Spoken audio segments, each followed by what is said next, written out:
Good afternoon. I will call this regularly scheduled meeting of the Ways and Means Committee to order. My name is Abdi Warsame, and I'm the chair of the committee. And with me today are Council Members Cunningham, Johnson, Fletcher, and Council Vice President Jenkins. And we are a quorum of the committee and can therefore conduct the committee business. Today on the consent agenda, we have 34 items for consideration, and the items are as follows. Item number 1 is a legal settlement between Faisal Yusuf versus City of Minneapolis. Item number 2 is an agreement with Hennepin County for Metro Blue Line extension, transit-oriented development planning. Item number 3 is a collective bargaining agreement, and this is for the Building Trades Inspectors Unit, 2019 through 2021. Item number 4 is a Capital Long Range Improvement Committee appointments. Item number 5 is a City Investment Policy Review and updates. Item number 6 is a rollover of unspent 2018 appropriation into the 2019 budget. Item number 7 is the first quarter 2019 donation report.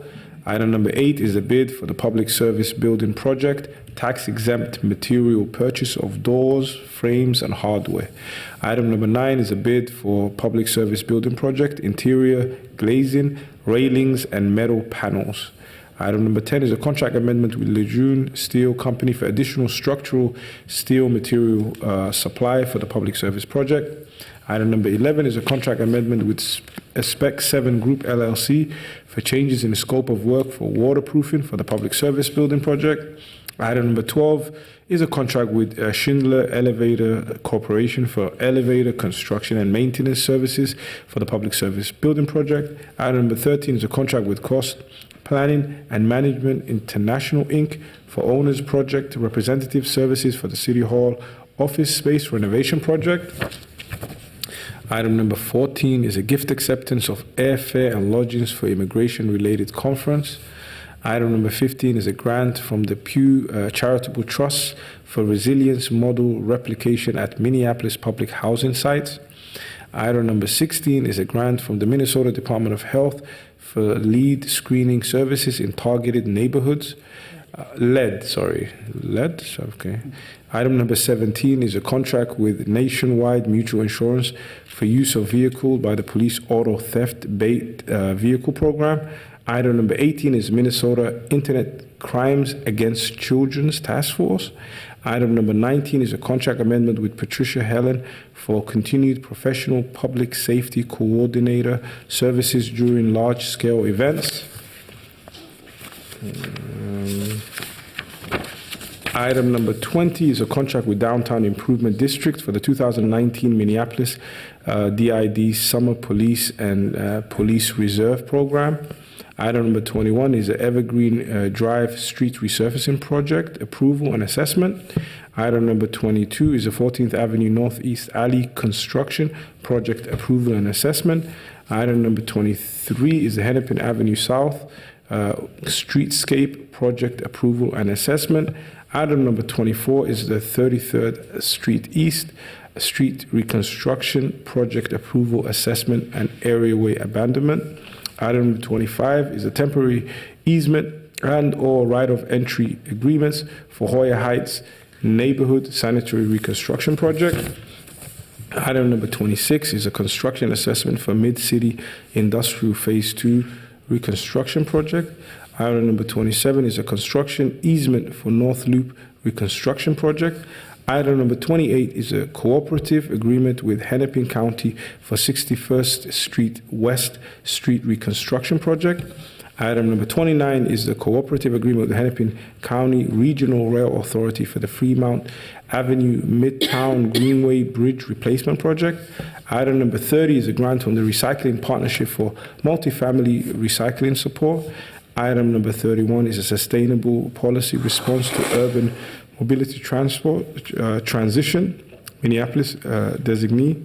And item number 32 is a contract amendment with Lemity and Sons, Inc. for Minnehaha Avenue Sanitary Replacement Project. And item number 33 is a bid for fine aggregate. Item number 34 is a bid for Hennepin Avenue Water Main Replacement Project. And we have been joined by Council Member Lene Palmisano. Thanks for joining us. And I'll move all items for approval. Is there any discussion or comments on the items? Council Vice President Jenkins. Thank you, Chair Warsame. I'm just curious. I know this is a consent agenda and it seems like pretty routine business, but I'm just looking at items number 10 and 11, number 19, 32, and just the contract amendments essentially. You know, I know we have this policy of accepting the low bid, but then it seems like all of these entities come back to us for amended contracts. I mean, it's almost inevitable. Same questions? Follow? Okay. Yep. Councilmember Fletcher is here. He can maybe elaborate on some of the questions that Council Vice President had. Thank you, Chair Warsame. I think we've had some of the same questions in some of the agenda-setting conversations, though I will point out that item number 11 is actually authorizing a decrease where they identified an area for cost savings. So these contract amendments are sometimes in response to, changing conditions or things that we learn over the course of doing the projects, and they're not always increases. So just worth noting that there's a pretty good balance on this consent agenda. All right. Thank you, Councilmember Fletcher. And we have Greg Goki as well that can elaborate on Council Vice President's points. Chairman Warsame and committee members, Greg Goki with Finance and Property Services. I'll speak to number 10 in particular, and part of this is fast track design. So our steel was in what was called bid package 2. This is the contract to supply the steel for the project, not install the steel.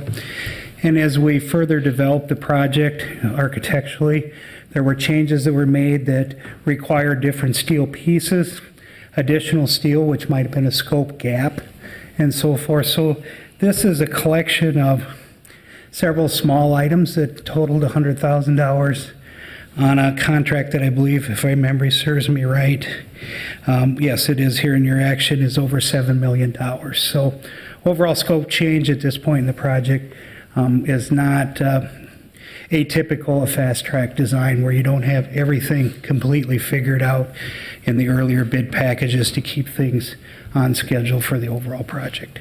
If you can talk about a little bit about contract amendments, how they take place, especially with these type of projects, just like an overview for the council. Sure. Some of this is generated by the contractors themselves. As they're awarded the contracts, they do notice some what might be gaps in the design or changes that may improve the project. They are what we call requests for RFIs, requests for additional information from the design team. Some of these are changes in which the ownership group has asked for. We have some very high level finishes in some of what we refer to as the double height spaces. And as we got further in design, we chose to move some structural columns and eliminate some columns that added to some changes in the steel supply. So they come from a variety of inputs, some being the owner, some being the design team, some being the contractors. If you look at item number 11, those changes were a decrease in the project, and those ideas actually came from the contractor in an effort to help keep the project moving on schedule. They were different materials, and we do have a commissioning agent for the underground waterproofing that did review those and approve those changes that were in best interest of the city to pursue. Okay. Thank you.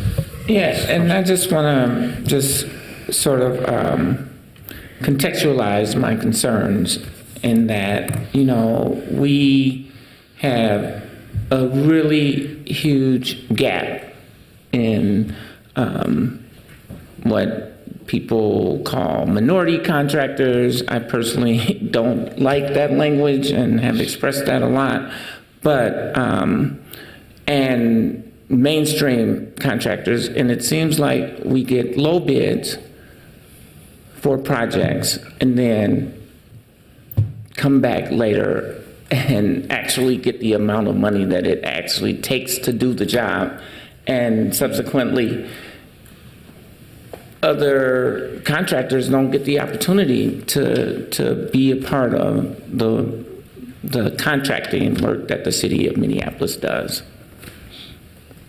See, Mark is coming up to take a swing at it. Mr. Chair, Warsame, Council Vice President Jenkins, we agree with you. And I know in the mayor's State of the City speech, he highlighted the fact that we are moving to a best value procurement process for many of even our larger construction projects. So right now, for example, the new impound lot that we've talked about for several years is going to be, the whole project is going to be bid best value, and part of the scoring is not just the technical aspects of that's a complicated project because of phasing, but also we are spelling out part of the scoring is the SUBP qualifications. So we try to avoid this first come in with low bid and then we have to negotiate on good faith efforts, which I think is frustrating for both sides of the equation, both the contractor and for us as the city through the good work that the Civil Rights Department does.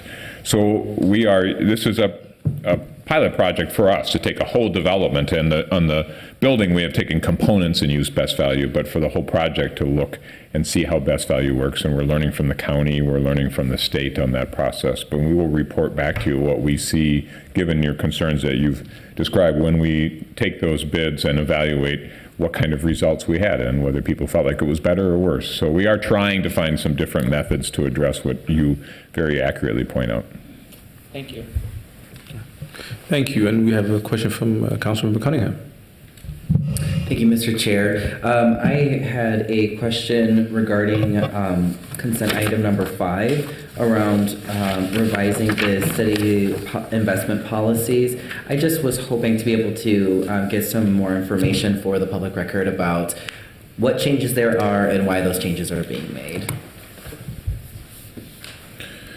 Sir, Chair Warsame, Council Member Cunningham, there are a couple, regularly we procedurally go through and look at the investment policy. I think one of our goals, and also the feedback we get from rating agencies, is we don't just have a policy and set it aside and look at it every 5 years, right? So we try to annually look at it. So there are about 3 primary changes to the investment policy. One is we are moving to invest more money internally as opposed to using outside managers, and the investment policy changes. I mean, and this has been on feedback from all of you that we want to be more diverse in our vendors, and so we're using a couple of local banks now for investments, but we coordinate that rather than having an outside manager coordinate that. So this is a recognition of that, number one. And number 2 is we had a presentation in front of this body from one of our outside managers, that was RBC, about this impact investing. And so the investment policy changes also recognize the ability for staff then to work with one of our vendors if there are opportunities to invest in Minnesota based mortgage-backed securities or SBA financings, if you remember that conversation. So that's a recognition of that effort. And then thirdly, it is just also then clarifying who in our department is responsible for what in investments. So those are the 3 main areas that we are looking at, but I think we will also be going out for an RFP for investment services later this year, and so we wanted to be prepared for that ahead of time and have that conversation. But certainly be happy to meet with you or any other council member individually if you want to hear more detail than that. Great, thank you so much. Sure. All right, thank you. Is there any other questions or comments? Okay. Seeing no other comments, all those in favor say aye. Aye. All those against? And those items have been approved. And having concluded the committee's business, this meeting is adjourned. Thank you.